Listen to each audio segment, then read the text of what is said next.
Hi, everyone. Yorgos, would you like to say something first? Sure. Thanks a lot, Yuriko, and thanks to everybody who's here with us today. It's the sixth in the series of Fogg's Open Consultation Mondays.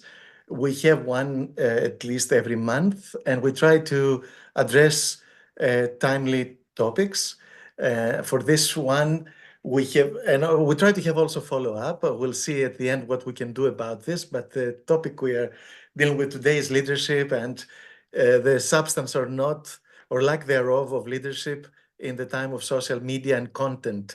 In which case, content here means social media content that attracts likes and not substantive content, as I was told by our younger colleagues who are here. And Yoriko. So Yoriko, you probably know her, of course, is the vice president of Fogs, and she is connected from Japan at a late hour, but a fighter always for good causes like Fogs and all our friends are. Yoriko, the floor is yours.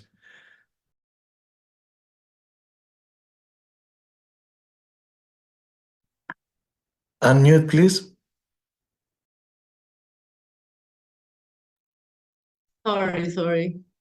Good evening, everyone. I'm just moderating today, but before we started the discussion, I just wanted to read a few extracts from a podcast conversation that kind of inspired this topic between Ezra Klein, the New York Times columnist, who I always find very insightful and interesting, and Chris Hayes, who is a host and a journalist at MSNBC, who's just written a book about the topic of attention or the attention economy.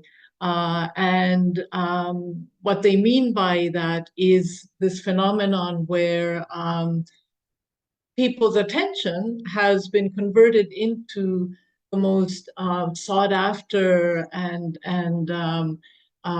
valuable commodity in economic terms.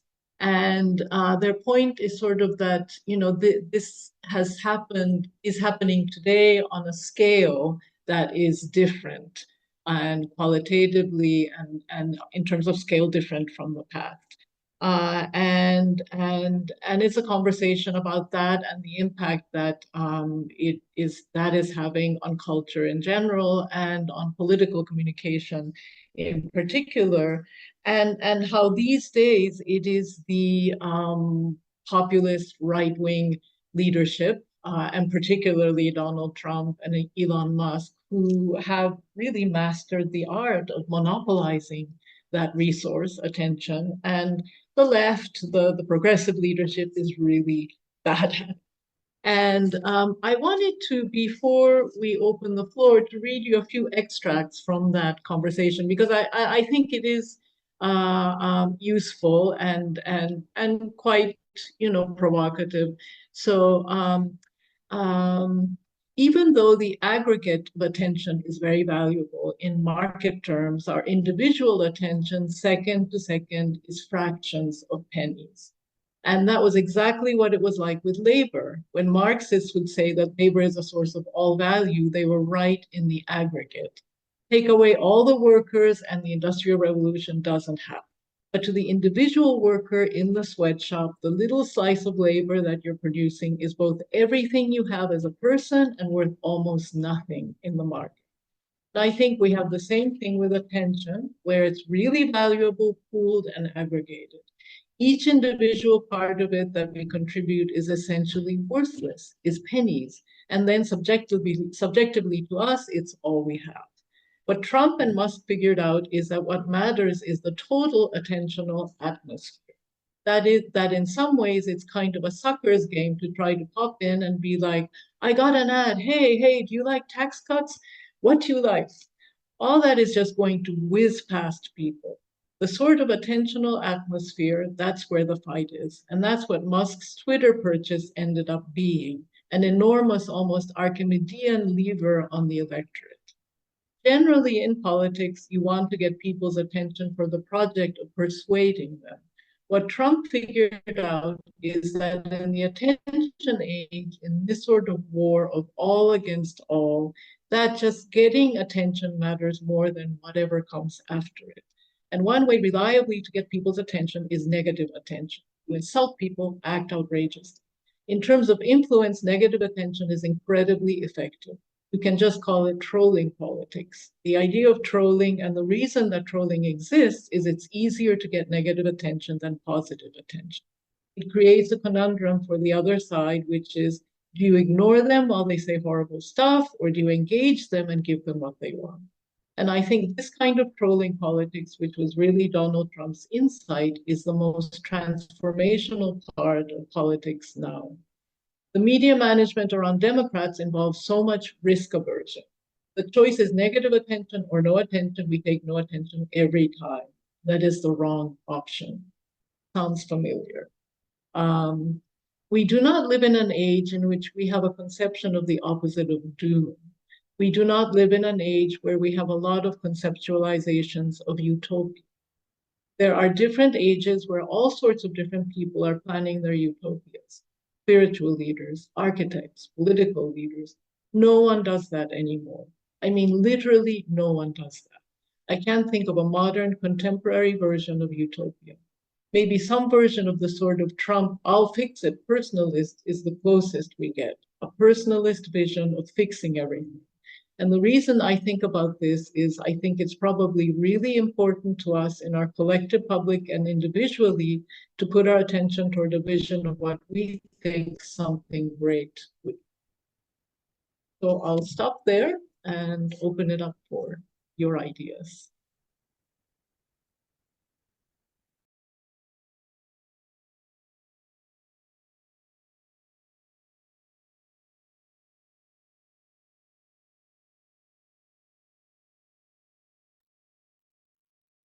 Can you see the hands, Yuriko? Well, I see your hand. Okay. I Everybody don't. can see the hand on their screen. How to get it? And I could Yeah, start. I don't. Yeah, why don't you start? Yeah. Um, First of all, I think there are two different, perhaps, things. Somewhat attention, yes, attracting attention, and all publicity is good publicity. That is an old rule because the attention that you grab, you can use it for elections, for whatever. When people recognize a name, even if they don't remember what for, and even if it's for bad reason, on a ballot paper, they probably cross it, or I mean, they vote for that person, or they feel familiar for whatever reason with that person.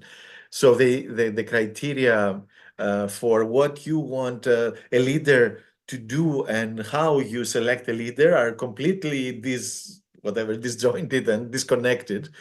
So that's an old problem. Of course, now with Trump and the politics of in your face attention, you cannot avoid him, and he attracts in his people all he somehow suffocates the rest of the media and the energy.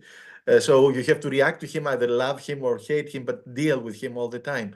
And then policies pass underground, but there probably are policies. There is an ideology there.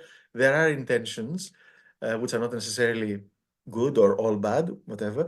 There is also the other side of it before Trump and before this, as you said also, from what you read, the Democrats or others were also not substantive in the communications, were not trusting the people, were not transparent. So there is also a lack of ethics that is a long thing in the making, that it seems that has now completely been used to the extreme by this new kind of ideology and approach to leadership and politics, but was there already. So what are the reasons and how can we go about addressing it or countering it? Um, do we want leaders with substance, or do we want leaders who know how to get elected every 4 or 5 years, but they don't know really what to do in between, and they just are succumb to the interests of the lobbies or whoever may advise them for whatever reason to do something? So for me, leadership, always final comment, was somebody who has a vision for the common good and then leads you there, and you decide whether you agree or not with the pathway and the final goal. But now leadership is getting elected somehow and either not knowing what to do with the period of your term in office, or knowing what to do, but saying other things to get elected and doing other things in the process or whatever, which for me is unethical probably, and yeah, using attention for whatever reason. And this is all also, the new technologies help do, especially the latter when you master them. Thanks. Thanks. It's a real dilemma. Paula just asked in the chat whether I could share the source of those comments that I read. It's an article, or it's a written summary of a podcast. So I can share links to both. I'll look for it.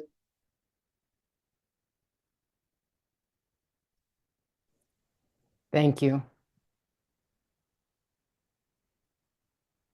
Paula, would you like to comment?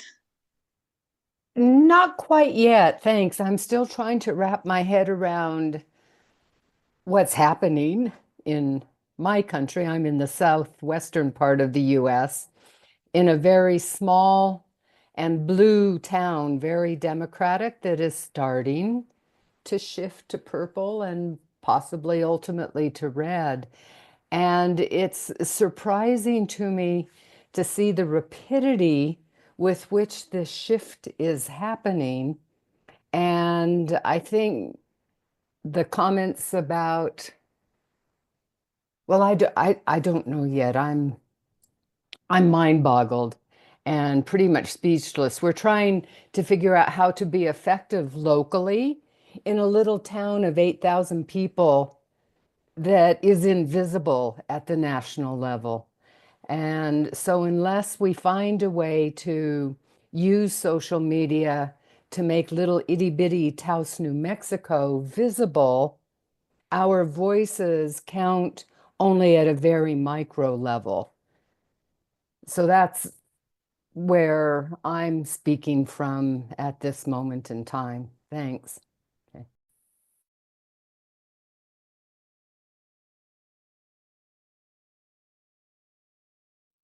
Sorry, Yorgos just shared the link to the New York Times article on the chat.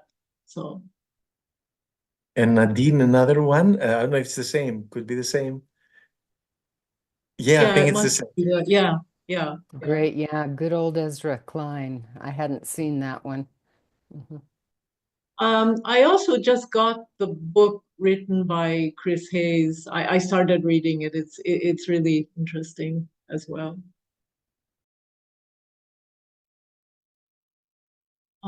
Anyone else? Gary. Gary.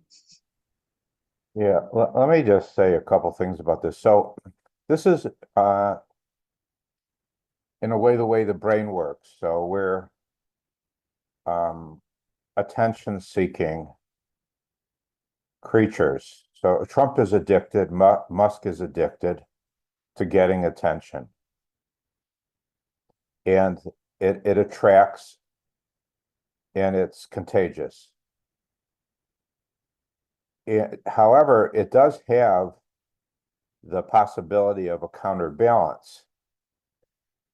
And that is and just a couple other things related to this. Emotion is the driver of elections, not the rational, and of much of our behavior and much of our following of people.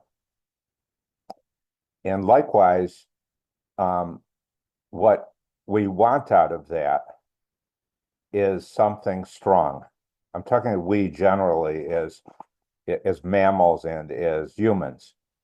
And so the counterbalance to this is a strong voice, for a strong moral voice that is saying that is a protecting voice, and a voice that is going to do something for you. And that's the voice of Churchill. That was the voice of FDR. That's a voice that the Democrats aren't showing. So yes, they're choosing to be quiet. They don't know what to do. They don't actually have a way. But this voice is showing up, within the U.S.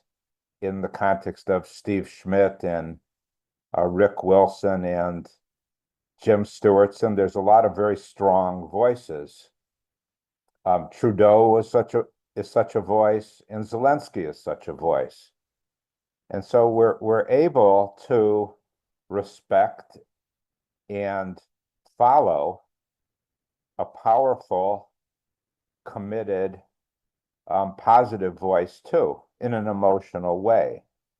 So it's not that the public wanting some kind of a positive vision of the future or the present is lost because it isn't negative. It's that we haven't yet settled on where that voice is coming. And so I'm in the US right now, but I'm looking for and seeing some of those voices coming out of Poland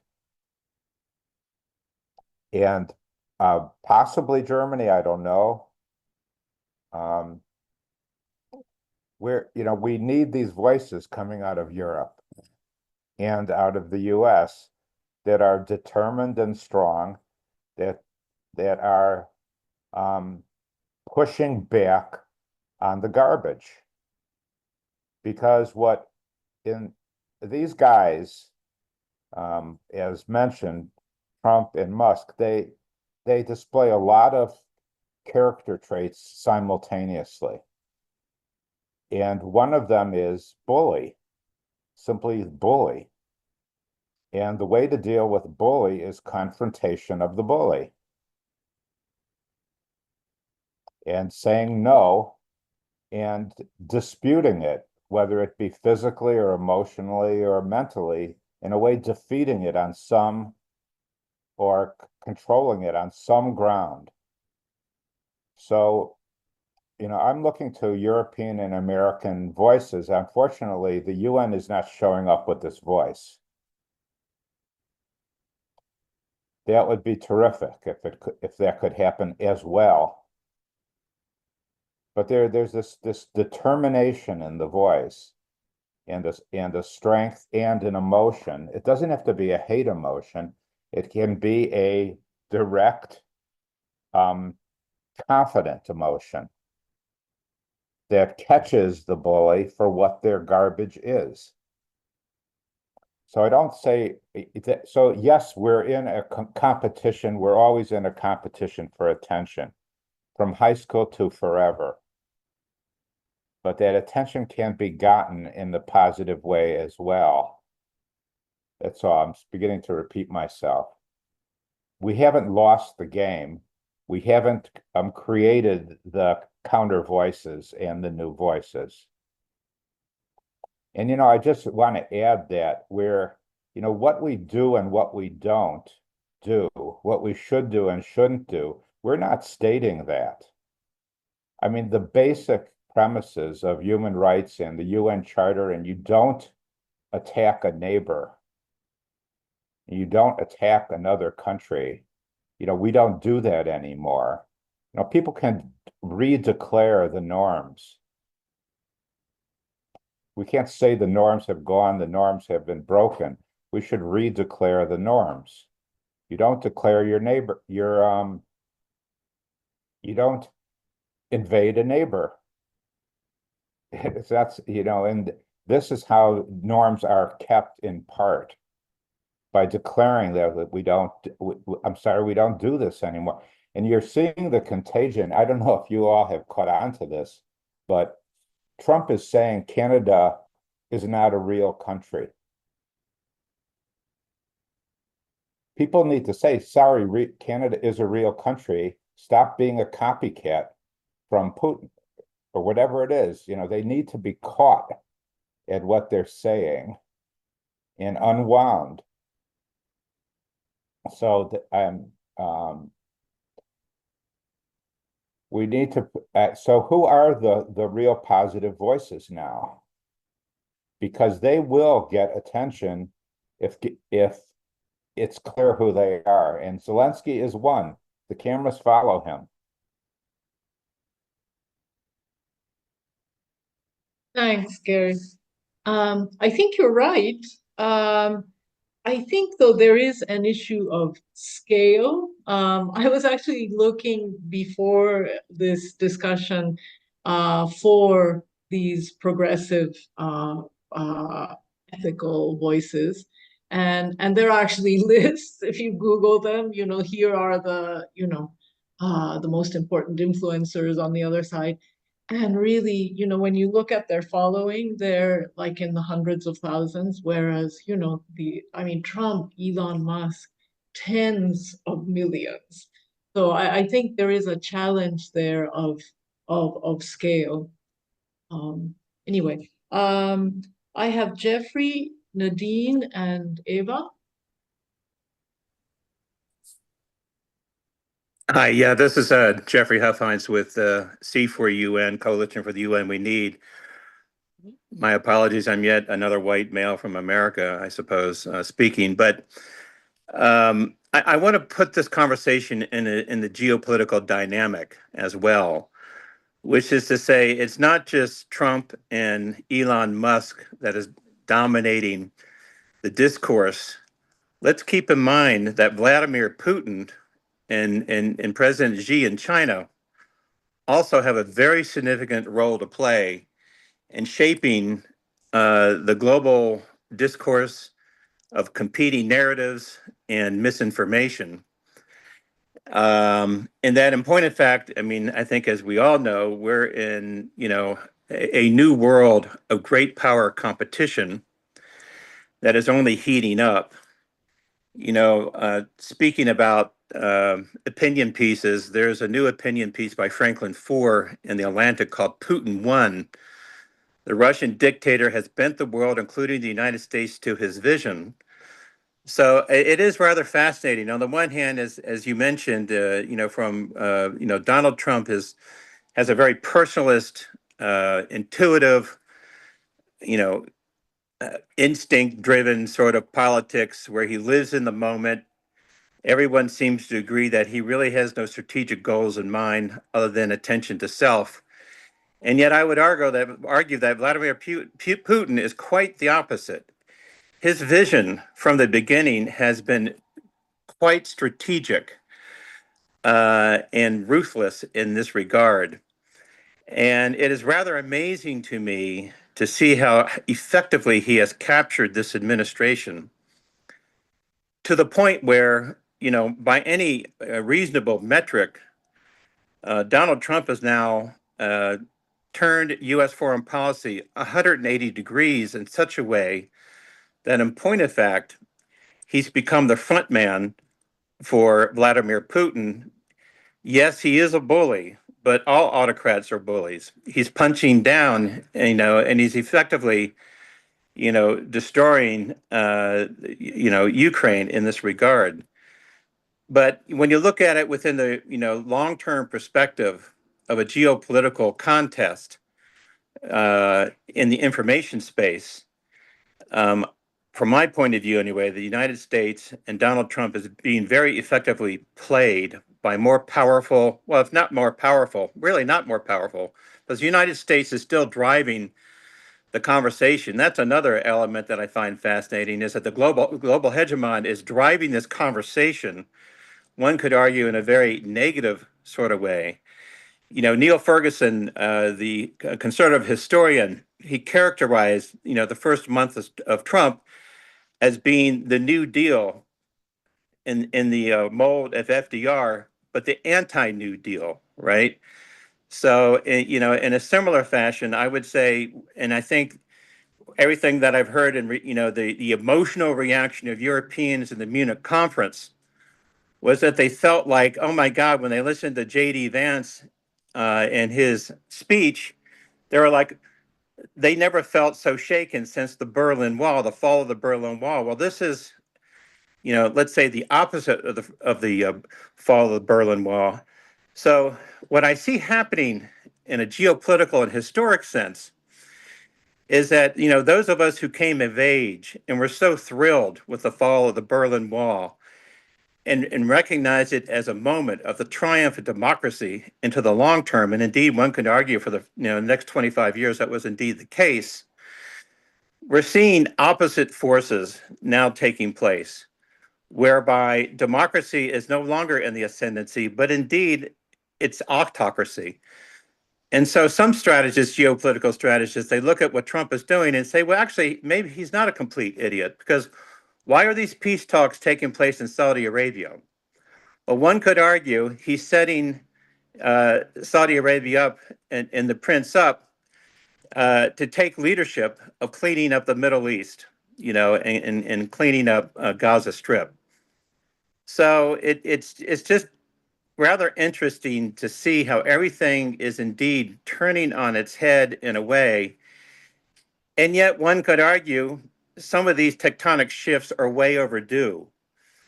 Europe, I mean, the original vision of the founding of the steel and coal community back in the 1950s under the leadership of Truman and others in Europe was that Europe was to be the United States of Europe. It was to become a federated entity strong enough to guide its own destiny. And then in point of fact, NATO was sort of like the training wheels to get Europe up and moving.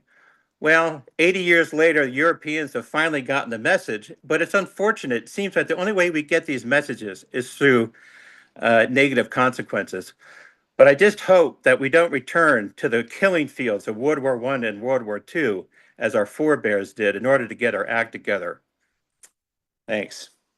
Thank you. I think it's important that you pointed out that we're not just talking about the US, but it's a global phenomenon and trend. Nadine? Hi, good morning, or from Vermont, good morning. I'm new to this group, but a long-time communication strategist, and I'm fascinating with the topic, which is why I popped in when someone suggested it on one of my groups I'm part of. And the thing I guess I want to say, there's just a long history of playbooks here that I feel like don't get daylighted with all this, and I think whoever just spoke just touched on that. Dana Meadows called it the information sphere. She gave up her whole system science-based research to move into the information sphere, to write a weekly column or monthly column or biweekly column, to get the message out, recognizing the power of that. And I think what I see happening here as a longtime, communications professionals, we're not paying attention to Lakoff, we're not paying attention to Chomsky, we're not paying attention to folks that have been looking at this theoretically for decades and could tell you, as I could in a way, going, with my background too, it's like you could almost read the tea leaves, if you want to call it that, but you can read the process. And when you look at sort of things like risk communications, Jeffrey, that was you. Thank you. Your name just popped up. That opened that piece of it. But the, in basic risk communications training that I had, a long time ago, it takes 3 positives to overcome 1 negative. So now we're in a completely new environment. I see the comments on, we're controlled by algorithms, we're controlled by money, we're controlled right now by this massive investment that's making people Trump supporters, Putin supporters at any cost so that they can protect their investment in AI, which is the energy market no one's talking about. And it makes me really sad. There's communications as a theoretical area, academia, school of study, area of study has some brilliant things. I mean, let's go back to Vranyo, that goes well before Putin in terms of the way the Russians communicate and their power over rhetoric. And I think that's missing. And it's to me, I've been watching a leadership crisis for so long, and I'm specifically in the environmental arena is where my work has been for 30 years, including my graduate work. And it's seeing the train on the track and not knowing how to move it through because of the way the geopolitical forces operate behind the radar, under the radar. And I think there's Project 2025. There are so many back to Lutz. There's so many playbooks that have brought us right here politically with the control of the rhetoric and the control of what we think and again, where we put our attention. So I won't say more than that. I'm doing a bunch of writing on it right now, but it's amazing to sort of see this isn't rocket science. This is pure strategic communications. And we need to get those strategies, both from the offensive and defensive, into the right hands versus just PR and dismissal of, made up narratives and falsities. There's no literacy skills taught on a global scale. How do we interpret information, the power dynamic of media, et cetera. So I'm just so passionate about this, and it's so interesting to see it be really, truly the main, to me, the root of this, where we're at, one of the roots anyways. So thank you. Thanks. I have Eva, and I also see that Manan and Peter have commented in the chat, so maybe you'd like to, share those comments. So first, Eva. Excuse me, Yeah. just a brief comment, as in Trump, or the chaos of world we are in now, has also very much been enabled by the loss of a vision on the side of what we used to call the left, but I would more call the social justice side. And I think particularly in this, that is, US country, I mean, the Democrats have in a way for the past 8 years been seen more as reacting to things rather than coming up with a coherent vision. And even in the Biden time, I mean, they started picking on these identity politics where you can say it was not put in a greater vision of equality or social justice. It was more people were really pursuing single issues. And therefore you can say in the response from the Trump or the populist side, I mean, they create an awful lot of noise, but within that sort of sphere they put out, there are 2 or 3 good things you can pick up on. So you forget that it comes packaged in atrocious elements, but there all of a sudden they have on some critical issues, a clear idea. You may not, some of us are not sympathetic to it, but they have packaged things that people care about rather than just being reactive. And I think that has in the West, and it may even go back to the Berlin Wall, that there hasn't really been a clear vision for social justice. And it is affecting, I think, all of Europe and the US. And we lack on that. We're talking about strong leadership. I mean, we need strong intellectual leadership, but it is unfortunately such a bad time to have that dialogue, because what of course has also been frightening is to see the sort of aggression against knowledge and just people now going against the elite. But it used to be that we liked people, that there was a certain group of people who invested their time and thought things through, and we had respect for them. And all of a sudden, being interested in trying to get coherent visions of elements are no longer acceptable or is sort of vilified. And I think we have, there's also a big, whether it is the academic or sort of knowledge generating sectors, need to be a bit more proud and exactly think through and have these discussions that we need on what is a vision for the future, and which isn't just addressing individual needs or allowing those who are loudest to be heard. So that was mine. I would like to see a vision, and I don't really like that we continue to call it the left. I would more say it's the social justice front versus the libertarian only me front. So thank you. Thank you. Yeah, I think it's also, similar to what Ezra Klein was saying in this conversation about this lack of, so, other than saying, what these people are saying is horrible, I mean, what is the alternative that you're proposing? Like, and And also on the lack of that vision from the left or the social justice side, there's a really great book by an Argentinian scholar named Pablo Stefanoni. I hope it's been translated into English. And the whole point of his book is that the title is Has Rebellion Become a Thing of the Right? And his point is that the left, the progressives, have now become the status quo, the defenders of the status quo. And rightly or wrongly, there is an assumption that that side has now achieved its ends largely. So now they're wanting to defend the status quo, the institutions that are often defended in the name of democracy. And now it's the right who have become the rebels and have assumed that mantle of, transgression and revolution. And they're more exciting, in terms of communication. I don't know, Manan, Peter, would you like to share your comments? Manan? Sure. I thought Peter might start. But okay, I'll go Yeah. first. So I was just talking about, I was going in a slightly different tangent to the conversation we've had so far, in the sense that, yes, we are saying that there's a responsibility with the people posting, but there's also a responsibility of the platform that's being used, right? What I was just pointing out is that we don't really decide what goes viral. The company decides, they have algorithms in place. So they could very easily put safety guardrails to ensure that things uh, which are not true, outright. Like the most basic would be that those things don't get viral that easily.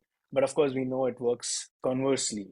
And yeah, I was just pointing out that there's more responsibility because we've had extremists talking about things before which could have potential to go viral, but we had media which understood the responsibility of, what should be put in print and what shouldn't be. And there were some guardrails in that sense, which have just gone off with social media. Right, good point. Peter? Yes, hello everyone. Thanks for this illustrious group of people coming together to discuss what I think is also very important, because I see that the narratives that are being circulated, and as Manan has rightly pointed out, that the algorithms are probably picking up and perpetuating, that I really see the danger in that, but more so that we haven't probably reacted quick enough to that, and maybe we have overlooked social media as maybe not as a serious way of communication. And I think it's been overtaken now. We're at the point where it's quite clear that this dictates from revolutions to in the spring revolutions in the African countries to now the rise of Donald Trump. But putting into an international perspective, as I'm in Europe, I'm sort of waiting to see, when are the Europeans going to jump up and sort of get more vocal about looking at the potential guardrails or looking at other ways to protect democracy, but again, vis-a-vis looking at ensuring that people have the right, the freedom of speech. So that's where I'm sort of not anxiously waiting, but I'm hoping that they jump on it in this space somehow, and they get involved with these conversations about the power of social media and the narratives that come out and the influence that they have on people. Thanks, Peter. Yorgos, did you want to comment again? And also, before I give you the floor, I think it would be good if we could sort of focus more on the last question that we had shared of, well, should we engage? And if so, how? So, Yorgos. Yeah. Thank you, Rico. Very interesting things. It's difficult to put them together, but yes, there is a big dilemma, I think, whether we should engage and use the same means. Like you said, Yuriko, there are influencers that get hundreds of thousands and not millions of likes. But do you trust those influencers? Are they helping people develop their critical capacities and judgment more, or they're just countering, sometimes with the same or similar style, those bullies that come to the front? And is it only, let's say, this through social media that is done? Because I don't think that Putin or Xi count their their acceptance or their power base according to the likes they get. Probably that is the Western approach, right? Which is one more means in the Western exchanges. So, I mean, Trump and company did also the direct meetings with the voters throughout the campaign. There are other means, I'm sure, of groups meeting and others which are more traditional but still influential in promoting this kind of ideology. So there is one, the means, and I'm afraid that the means by itself corrupts, meaning if we try to counter using the same means, we have to simplify the discourse so much that it is devoid of meaning. It should not be you, it should be us or something, or you are bad, and who is evil and who is good becomes just adjectives thrown at each other. So, I mean, for me, the ways out would be, again, citizen self awareness and judgment, which means education, which means not to be so easily impressed by these means. And I mean, because if we continue down this logic, we may take it so seriously because he got 10 million or 70 million likes, Trump. We don't need new elections because he has the public vote anyway. I mean, the leap is not so far to say that we have a continuous legitimization of such a person because they get likes. So hopefully people before voting, they think a bit more than just reading the social media. They are able to judge not because somebody told them what to think, but how to think in a way. And that is what education seems not to be doing anymore. And of course, you need and we have to stop this witch hunt for intellectuals and scientists and everything, because those who could disprove some of these things are really persecuted now. And somehow they are not popular. They were never perhaps too popular, but they are not even acknowledged for their work. So we do need a moral center, a counter something, which for me would have been the UN if it worked, at least to some extent.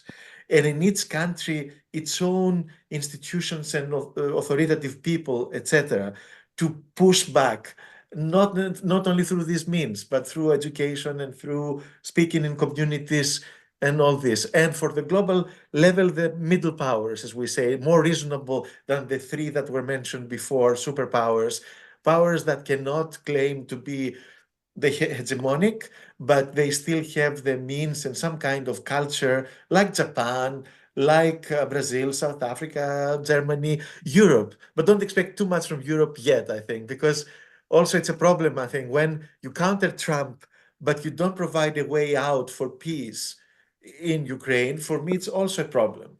It's a problem of leadership, and Europe has not sorted out its things yet. Thanks. Thanks. And Japan is, I think, terrified more than anything, paralyzed with terror. David and then Jason. Hi, George. Hi, this is David Woolcombe from Peace Child International in the UK.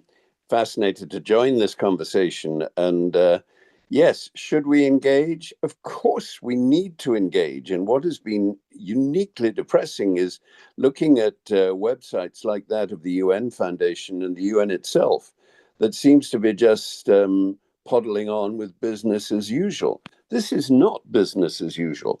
And I think, like Japan, we can all say that this side of the pond, Peter, that we are stunned into sort of supine stupor. We simply don't know how to respond to this tsunami of insanity and untruth that is issuing from the White House. It's really hard to keep up.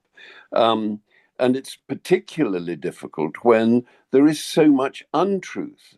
Some of you will know that we in the UK have the Nolan principles in public life, which start with the values of selflessness and integrity, two values which are completely absent from the current US administration. And in the first Trump administration, we were fortunate to be served by the Washington Post that counted 31,573 untruths uttered by Trump during his administration. That has now ceased. But I feel a real need to engage with the untruths that come out of Trump's mouth. And somehow, if we could see a klaxon going off at high volume every time he tells a lie, that would be the kind of engagement that I'd like to see. And I had an interesting conversation with a friend of mine who lives in Moscow, and he says, how can we verify? How can we find out where the truth lies? Because they see on Russian television night after night about the atrocities committed by the Ukrainians, who they are told are fascists and former Nazis and need to be defended by, their country needs to defend itself against them. And where is the truth? And if the UN could somehow take over the role that the Washington Post has now abdicated and outline where the truth is, so that, I read that far from giving 350 billion to the Ukraine in military aid, the figure is closer to 114 billion, and Europe has actually given more, that those figures are blazoned across the media, and that Trump is called out for his lies.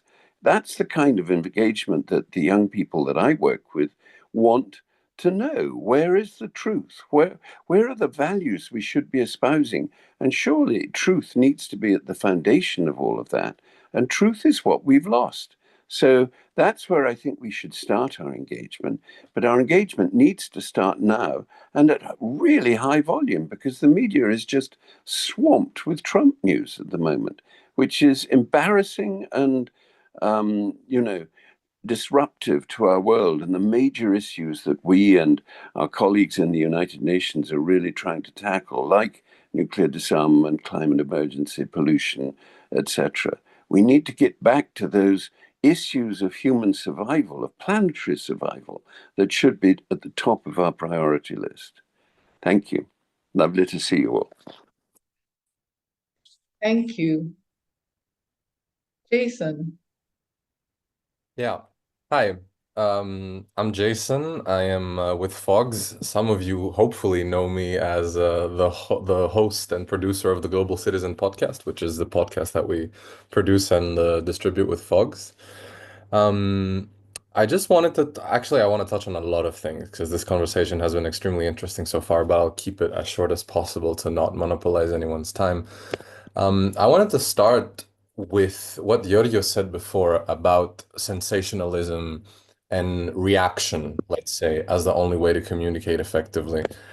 I think that's really the core of the issue, really. Because I have a brother who is 8 years old, okay? And he cannot eat, focus, study, or do anything else if YouTube is not playing on some tablet at twice speed so that his brain can be just constantly stimulated so that he can perform basic life action. That sets the precedent of how our brains will probably work as a species in the future. And that is really, first of all, terrifying to me. And second, we really have to take this into account. I feel like we really have to take into account how this media environment changes us, and that necessarily the in 20, 30, 40 years, the people that will be in positions of power will be people that have been born and shaped through this sort of communication technology, let's say. Besides that, I wanted to talk about the noise, the breaking through the noise issue, and the question of whether we should engage, as Giorgio said as well, whether we should engage in responding and reacting to this flooding the zone technique, which is what the Trump administration is using to get ahead. And that's why, as David said, all we see day in, day out is Elon Musk or Donald Trump did this and did that. I think that's really an important issue, because you can't, if you have a population which is born and raised in this way and used to communication just being bite-sized or indigestible, you know? I think that's very much an issue. And that doesn't leave space, I feel like, for effective dialogue to take place and for really gestation of ideas, you know? Because if you have people that are not willing to engage, frankly, because of boredom, with content that is a bit more nuanced, maybe that touches on things that you might not be super comfortable with, or that, you know, talks about the other side as well, gives you arguments that don't really sit well with you.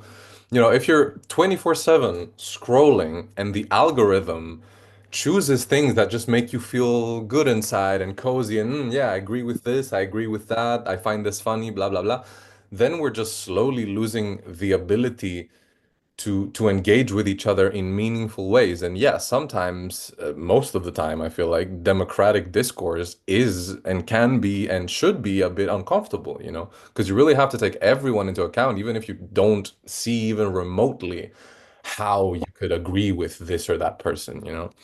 So for me, I really think it's a technological issue.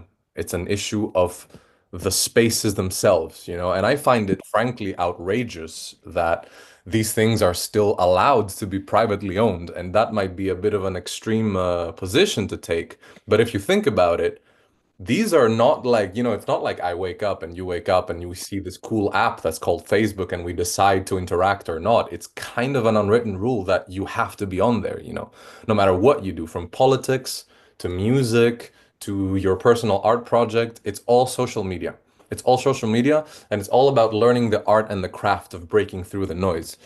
And breaking through the noise, this noise actually, it's dictated by the algorithm. And the algorithm is basically this little policeman that comes and tells you what to consume in a weird way, or that directs your attention elsewhere.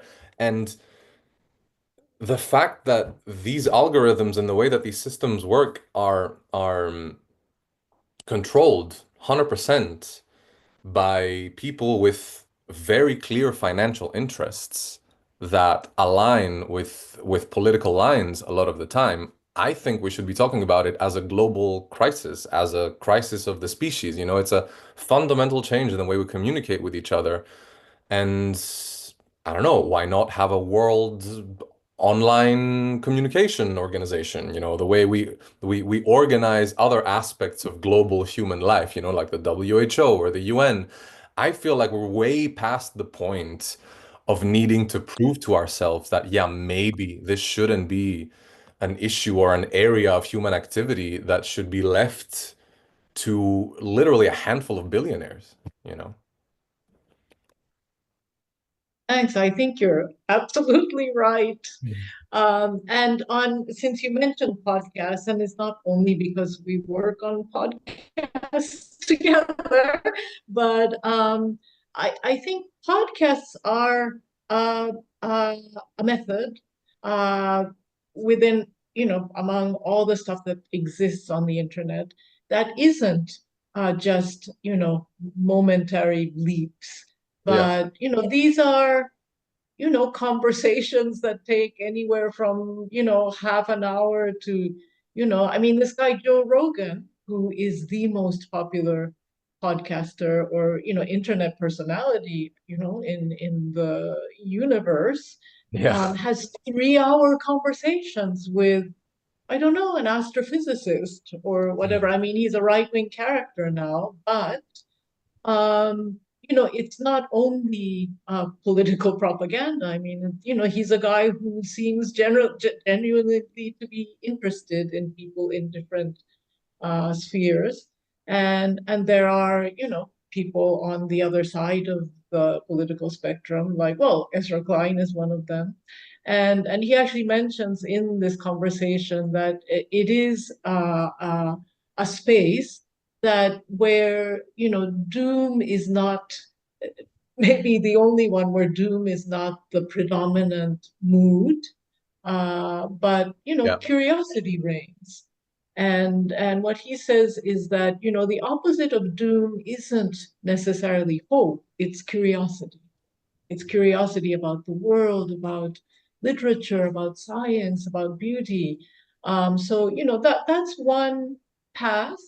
I think that isn't, you know, it doesn't only have to be about posting on X or Bluescar.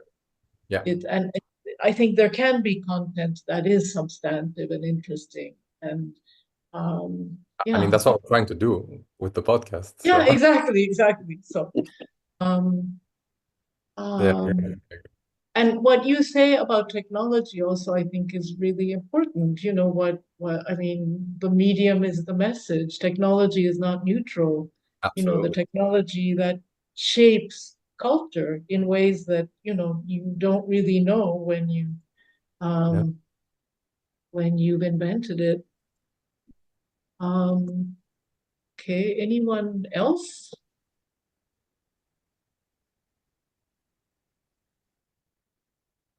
There were some other colleagues who were, you know, posting in the chat who might want to share their opinions.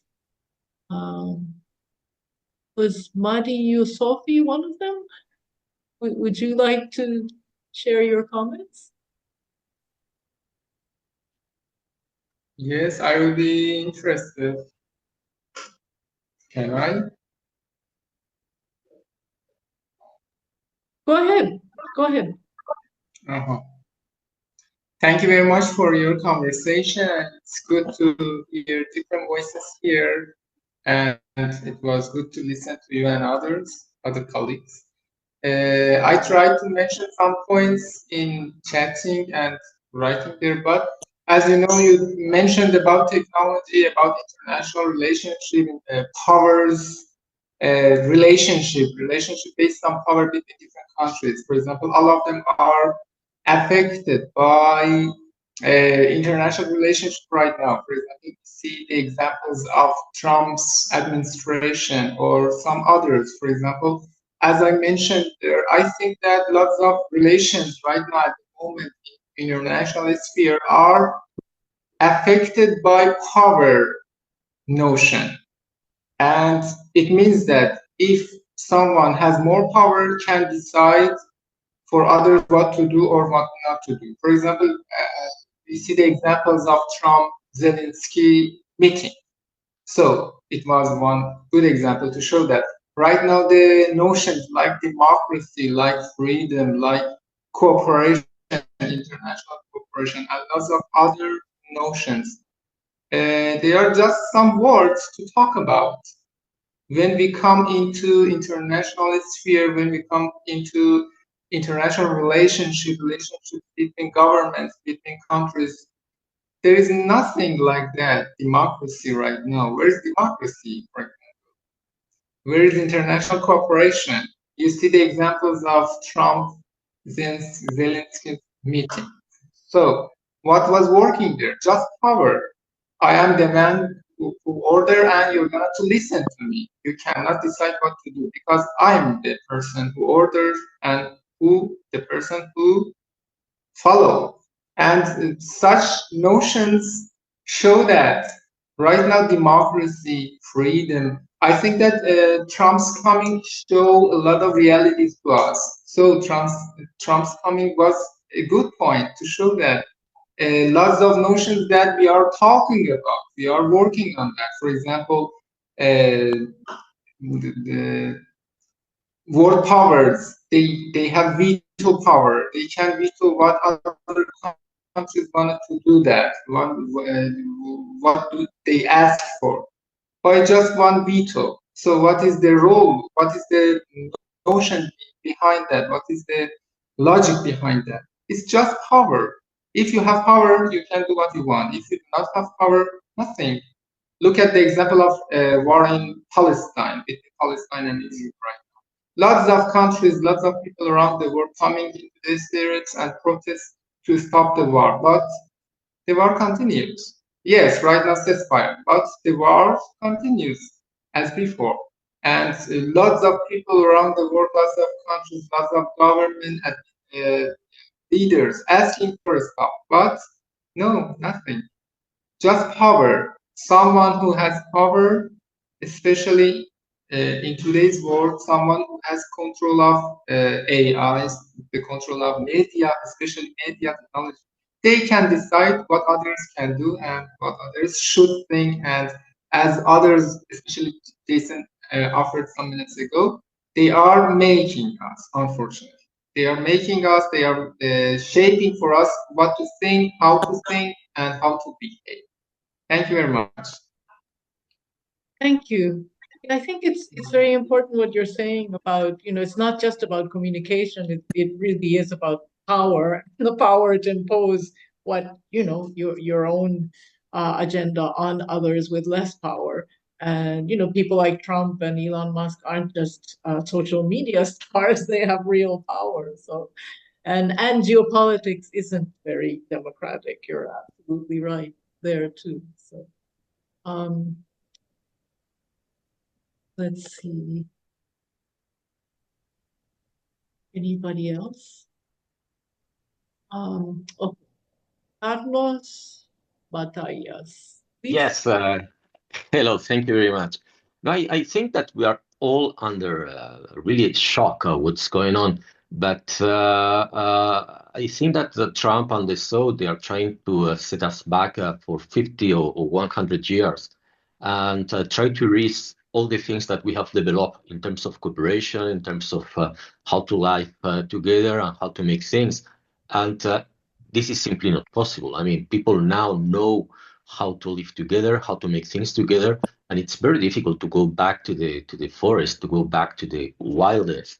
So one way or the other, I think, as Georgios was saying in the chat, we need all to reinforce the idea that this is a temporary thing, and that people finally are going to react. It's simply not possible that we go back to the fight or one against other and forget all the things that we have developed and all the people that we are here have been dedicated our lives to UN, to ICRC in my case, to international work. And it's simply not possible that all that is going to disappear with Trump. Because if that's the case, then we can close the door and switch off the lights and okay, let's go to Maldives to spend the last days. But I think we may be, we have to be positive, and as you are saying in many places, try to reinforce, try to remind everyone that no, we have go very far in terms of cooperation, in terms of democracy, in terms of freedom, and this is simply not possible that we can go back so easily to authoritarian regimes and this. So, I mean, an optimistic is a realistic with I don't know what, but let's hope and cross fingers. Thank you. Thank you. Maybe I could just, build on that a little bit in terms of, how to engage. I do think that what Ezra Klein was saying in that conversation about proposing an alternative to this. I mean, if this thing that we have now is horrible, what is the great thing that we're looking towards? And at least in my own experience with the UN, I do think people listen to messages about, I mean, my experience is mostly at the country level, but when you try to tell people, look, I mean, you can do this. You've done it before.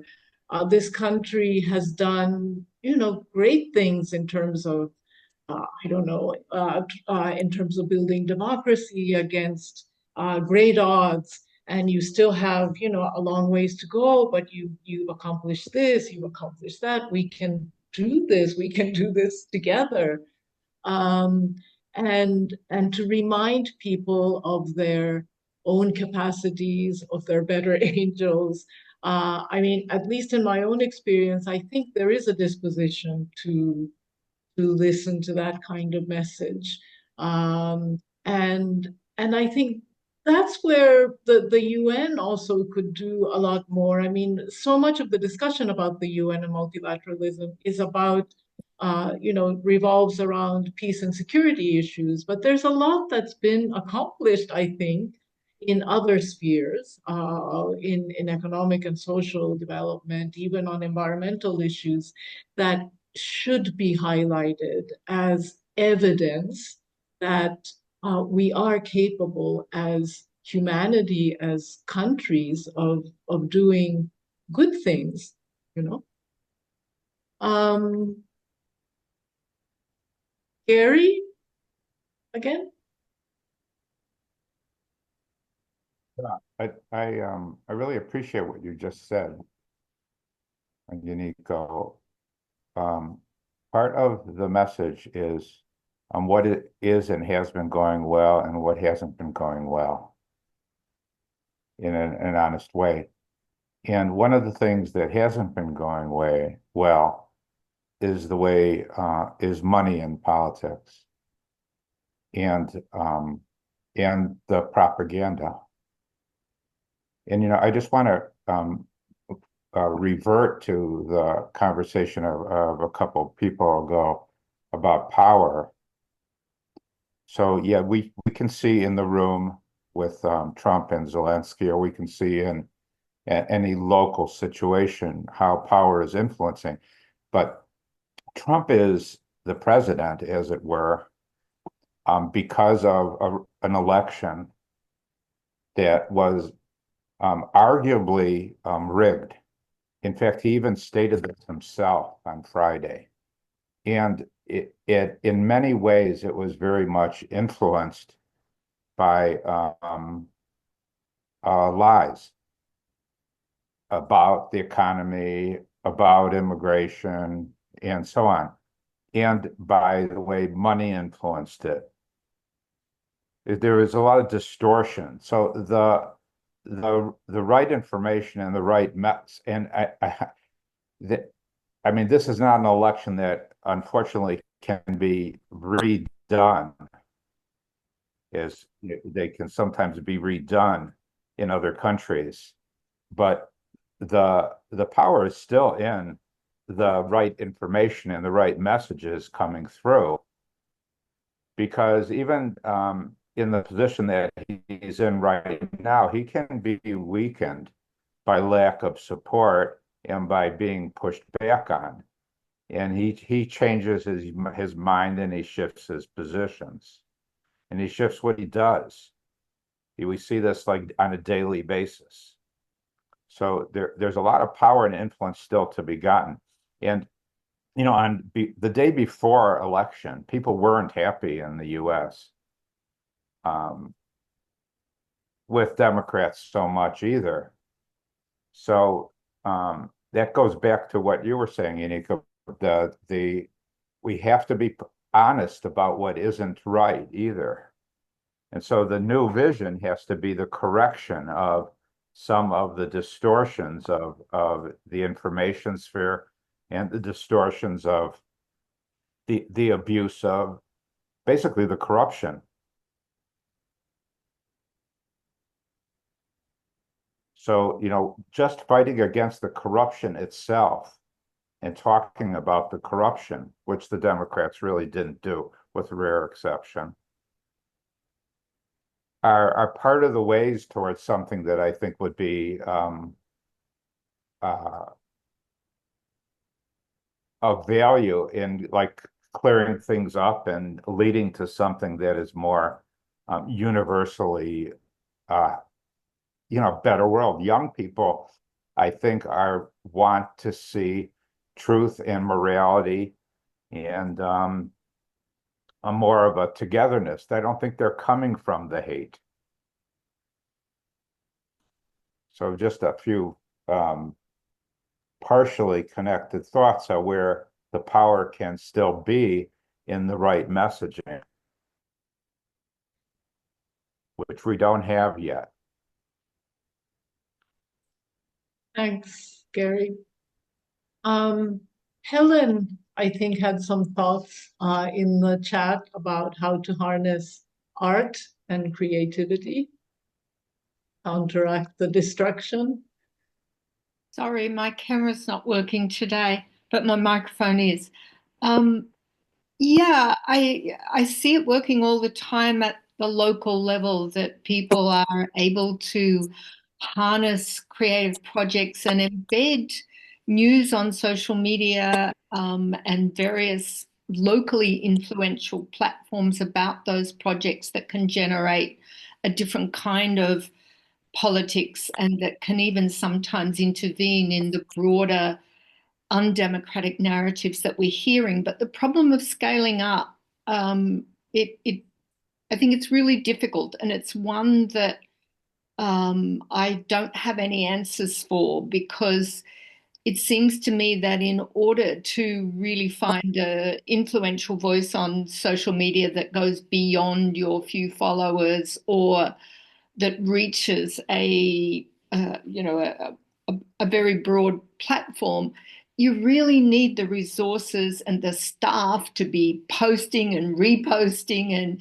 it's almost a full-time job. And people who are making art and creating art, and of course people who are involved in all sorts of other activities that support a more democratic project, they have a million things to do aside from generating social media activities. So this is really the wall that I think we all face, and I don't know how we break through that, even in part, because it seems to me that sometimes the preaching to the converted narrative is almost the limit of where we go. We can go a little bit further if we're lucky, but I don't know how to get beyond those limitations of scaling up. I see that as a huge problem.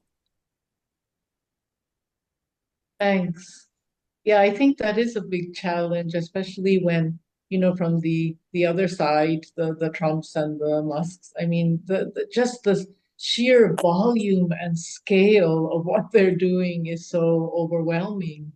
And I can kind of sense in this group also this just, yeah, uh, um, just feeling completely daunted by that, and wondering, I mean, what can we even do when faced with that kind of scale and power? Um, but I think, what was it, Nadine, that was saying that there is a lot of knowledge, and scholarship around issues of communication that should be harnessed to develop an effective strategy, and I think that's also an important thought as well, so that we're not paralyzed and overwhelmed and going to pieces over what's going on, before our eyes. I guess I would just add here, and Nadine has mentioned it in the chat, that there is value on strategic work, and if part of that value relates to, excuse the cliched language, but keeping the faithful hopeful and motivated, and not just banging their head against doom scenarios, and I think it's really, really important. I suppose I think the other strategy that could be leveraged is to try and find our social media groups beyond the local strategically. And I'm following on from Nadine's lead here. I've been very lucky recently to be funded for a new project on coastlines and climate. And what I was able to do with that new project is form partners in 4 other countries with their own small local spheres of influence. We've only just started, so whether that grows into something bigger than the sum of its parts, I don't know, but that's our aim, to get together with like-minded people. And of course, this is partly what FOGS is doing. Obviously, we need much bigger scaling up, but on a personal level, that keeps me hopeful. Great, thanks. Yorgos? Just to say that, as I put in the chat, we are making an effort now, and it is proving almost full-time, not full-time, but takes a lot of time, with Yoriko and Manan and Jason and our president, Richard Kinley, to come up with common sense reactions to what is happening, not always and only Trump and Musk, but a lot of it, and what's happening in Syria, in the Middle East, in Ukraine, etc., to see how, from a human perspective, one could approach it. And if you want to help also, if you want to see and let us know if we're towing the right line or we are not there or whatever, or you want to propose posts or you post something and then we repost. So, I mean, from almost word of mouth, if we could make such a current of reasonable posts on social media. And also we are working with middle powers, as I said before, and all this will also come together in the next discussion that we have on the 7th of April about the role of middle powers and people, citizens, individually and through collectives like civil society organizations and others. If we can start countering this, as what I see mostly as really a pandemic, as Gary would say, of irrationality or self-destruction and and bullying and abuse. So we have to do something. Thanks. We're trying to. Thanks. Yeah, there are actually, there are certain quarters in X and Blue Sky now where you have interesting conversations about specific topics, as threads, and so that also does happen in social media. So it would be great if people could join in these to discuss these posts that we're trying to develop. So I think Cheryl said that she wanted to add a couple of comments. Hello, everyone, and thank you for everyone for the valuable comment you made. But one thing it made me concerned, as the Mehdi has already highlighted, the way Trump and media at the moment are going is showing, at least to the world, that I can't bully everyone. I can't do whatever I want to do. And, there is no respect on anything from the way at least he's putting forward. He withdrawn from the climate change. Now they are talking to withdraw from NATO and they withdraw from WHO. So all of these sort of things is showing the message that I am interested about my own safety and I am interested only about my own. Whatever happened to rest, I don't care. As long as America survive and I want to get whatever I want to get, I don't care about the rest of the world. And I don't know, as we as an activist and academic, what we can do and how really we can do to make more awareness, because in reality whoever even now is disputing or disagreeing, somehow they bar them, they block them, they disclude them from even everywhere, even the academic, whoever wants to talk about anything. So really I am very disappointed personally and very frustrated at the same time. I don't know what to do, how to do it, and at the same time, I want to be proactive and put the message forward. And I need the hope from this meeting really to keep me going, because at the moment I'm so depressed. Don't be depressed. I think that we should try to, create a community out of this group and other ones, where that we've had in these dialogues, and to keep up at least the discussion, so that you don't have to be depressed all by yourself, and we can encourage each other.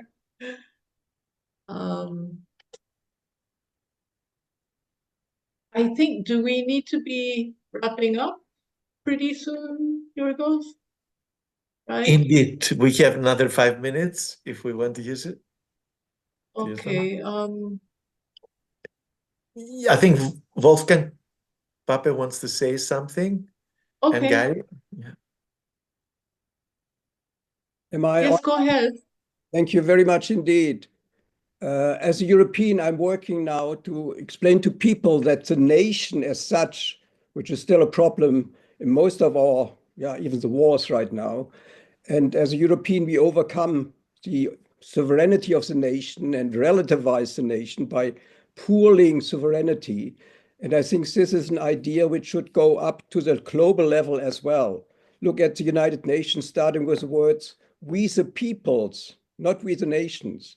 And I think to make a difference even in our terminology, I'm trying to introduce now into Wikipedia, for instance, the term interpopular, that meaning between peoples and not only between nations, to make people aware that the nation as such, in particular the word international, actually is not very often applicable, because even trade, tourism, all that is between people. It's private law, not public law, I would say as a lawyer. And just to make a distinction of words, the terminology for young people, I think is very important. I'm talking very frequently with Japanese and Chinese students here, even in Brussels, and I was in Beijing and Tokyo again recently, particularly in the Chinese language and Japanese language written, the idea of international, for instance, is not very positive. Yoshikawa-san will certainly know that kokusai implies the idea of kiwadoi. The sai can be read differently. So the translation of the word international into Japanese and Chinese, for me already is a very negative term. And I think we should, in Europe as well, realize that it was the European colonialisms, various countries going into, worldwide, into other continents, taking over those, and the borders they created by military means became nations, particularly in Africa. It's very obvious. They are not natural borders, these national borders now. And I think we should be aware that the nation is a construct of history which has led to lots of wars and conflicts. And we should realize that the nation is only one level of governance. Look at the global governance. It's beyond what I call here in Europe, of course, the EU. We have to see governance in very different stages, so-called multi-level governance, from the local all the way to the global. And the nation is only one level. And to make people more aware of it, I think we should be using terminology which is more concise, like interpopular, or I have another term which I created, which is omnilateral, to avoid the only multilateral of nations. Just to contribute a little bit to a positive view, to work with young people and bringing in new terminology. Thank you. Thank you. I think it's really interesting what you say, because I do find really alarming the discourse coming out of precisely from national governments as a reaction to what Trump is doing, and particularly this discourse around increasing defense spending in my country as well, as you know. And so you feel like, oh, wait a minute. I mean, is this where we want to be going? No, to spending more on arms and thinking about doing battle in that way against this regime. I mean, I don't think this is what people necessarily want. So I think that's a good point. Mohammed wanted to say something. I think he has to leave. If he's still there, he might want to take the floor. Mohammed Tahir Goli Tabor. Mohammed, are you there? I don't. No, he said he had left. He had to leave. He sent a message. He must be on his way out. We can still see his window, but yeah. Hello, everybody. Do you hear me? Yes. Yes, Yeah, yes, hi. I'm so sorry because of my children. I cannot turn on my camera. I really enjoyed this session. I really appreciate it. Actually, I was going to share my opinions with you, but most of them were shared with other colleagues. Thank you so much. You know, these days in Iran, where I'm based in, so actually social media is very important, challenging issue. There are different groups actually, you know, because the government says that we have to block some media social some platforms like IG, Instagram, Facebook, because whatever happens in Iran has something to do with this social media. There are another group that are saying that no, actually the government is somehow controlling us. So this session helped us to actually have comprehensive view about what is happening not only in Iran but in the world. Because you know whatever happened, we are living in a global village, as you know, and in the global village we are all. Even I have to confess that even myself, we are influenced by media. Even that we are talking about social media after the election in US. Actually, we have had this issue before the election in US, but these days this issue is more important because we are seeing what is happening in the world. Anyway, I really appreciate this. I think that we have to talk about these issues more and more. We have to invite some experts to talk about this issue. But I really enjoyed that, and so I hope next sessions I can share my opinions with you if I have time. Thank you so much. Thank you, Mohammed. So shall we? Our time is up. Yeah. I was wondering, Yorgos, whether well, I mean, we do have a Facebook page, a FOG's Facebook page, and maybe that could be, you know, used more for discussions. You know, I mean, we do post, you know, publications and so on, but We're also you know, on X, on Blue Sky, and on LinkedIn. And Manan and Jason and Manan taking care of those. So yeah, if you post respond to any of our posts, etc., we will get back to you, and we create this community more actively. I think it would be good to keep it going. yeah, good. And we'll be putting together a summary of this discussion, right? And sharing it with everybody. With no attributions, we just won't say who said what, right? But just the main points, yeah. Right. Yeah. And Manan can Thank put you so perhaps the much. slide of the next one. Sorry, Yuriko. Yeah, go ahead. For the next one, the 7th of April, I already told you about it. If he has it, otherwise we'll send it to you by email about the role of middle powers and citizens, civil society to address, to stabilize the global system again. That's topic. Good. Great.